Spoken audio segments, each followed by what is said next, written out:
Hey guys, welcome back to my channel. Yeah, I'm sure most of you are aware of the ongoing charade concerning Android's new volunteer for the iMessage service, called Beeper Mini. And there's been quite a lot going on between Beeper Mini and Apple and the public. Yeah, because they talked about what they could do and people were happy about it, but some set of people at Cupertino Apple Park were not happy. And by the way, sub to my channel will make me happy, for sure. So I'll walk you through everything, like everything concerning the Beeper mini story. Now, as of December 5th, it came to my notice that Beeper or something called Beeper had an app. Yeah, they had founded an app that basically showed that they figured out how iMessage works. And the app basically allowed you effortlessly send messages from Android devices to Apple servers to appear in iPhones as blue bubble messages. Yeah, that's Apple's signature color for an iMessage. It comes in a blue bubble, unlike regular text messages or soon to be incoming RCS messages that come in green bubbles. Obviously, it wasn't long. On 8th, Apple figured out a way to shut them down. Yeah, that was gonna come imminently. I mean, Apple has expressed a lot of hostility towards anyone that even dared to utter any like interest in trying to, bring iMessage or iMessage related services to Android or any other platform that's not Apple created. Now, the CEO Eric Migikovsky or Migikovsky, yeah, a teenager, 16 years of age, a programmer, he slid into his DM a while back and he was like, he got like a reverse engineer done for Apple's iMessage and figured out exactly what makes it tick. Yeah, that's definitely how they would figure out how to, circumvent their way into Apple servers because Apple will never allow that willingly. Yeah, so he was actually quite shocked because many people had tried, including himself, and no one was able to pull that off. Exactly. So technically, like, they had to adopt it, yeah.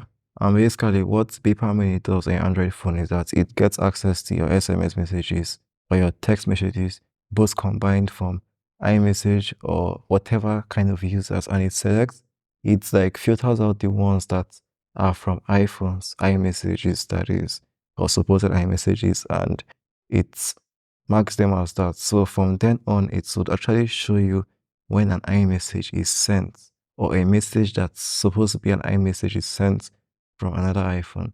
And it will basically show your number as an iMessage user in an iPhone, even if you use an Android phone. That's basically the point of the app in the first place. How did I get that done? Basically, the developers of Beeper Mini found a way to like register a phone number through Apple servers. Yeah, they registered it with iMessage and it made it possible for like you to send messages directly into Apple servers from a non-Apple device and have those Apple servers send it back to an iPhone natively inside the app.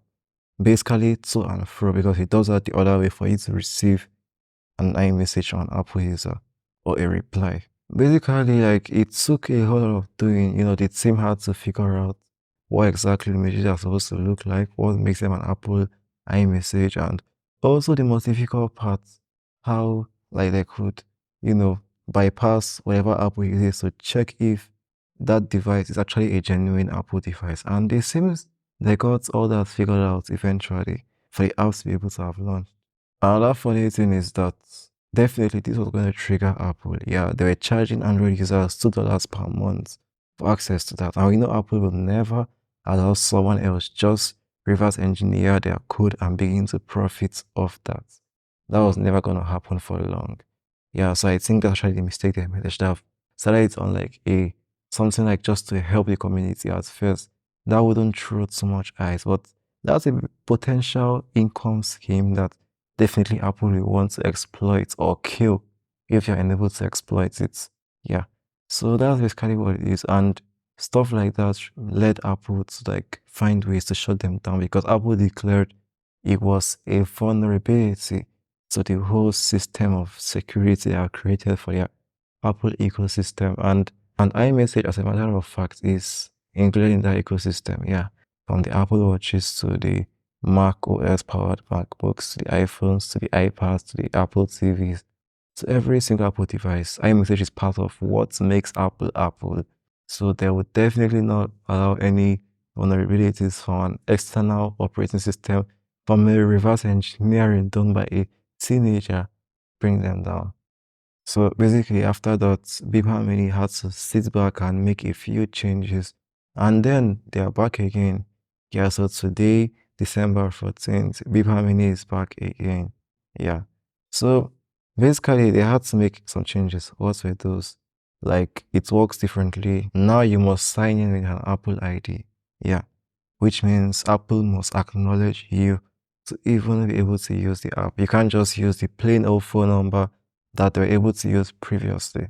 BIPA, their company, they claim they are working on a fix to reinstate the sign in with a phone number, but that's going to take quite a while, since Apple might have put a few strings to put them down. And until then, your friends won't be able to send iMessages from their iPhones to your Bipa Mini phone number. It has gonna have to be through an Apple iMessage email. It's not as convenient as it should be, but at the end of the day, it's still iMessage.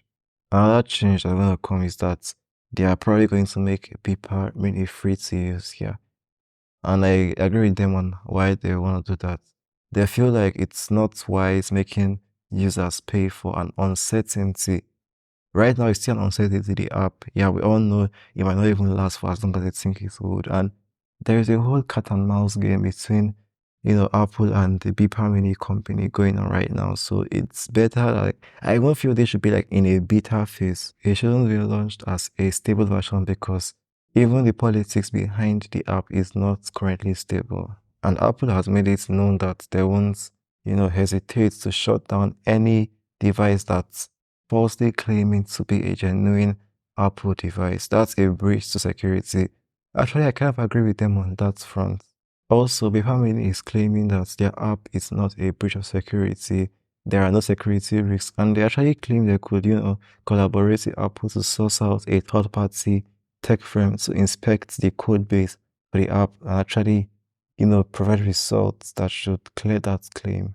And the only good thing that's come out from this, unexpected but still good, is that this whole fiasco has led some US politicians to actually begin to throw light on Apple actually releasing an official iMessage app, since they are trying so hard to block it this security. The way Apple Music is with its own Apple ID email, they should actually release something like that, an iMessage app for Android users. I mean, that sounds like a no-brainer to me. If Apple doesn't want anyone creating it, then they should just create it. It seems they don't want to do it, but they don't want anyone doing it for them. That's wrong. They should do it so everyone have peace of mind. Or someone is just going to have to do it because people need it. Yeah, and that someone might be me. Who knows? Anyway, subscribe to my channel if you want to know, and thanks for watching the video. This is quite a different video, but yeah, it's alright. I'll see you guys in the next video.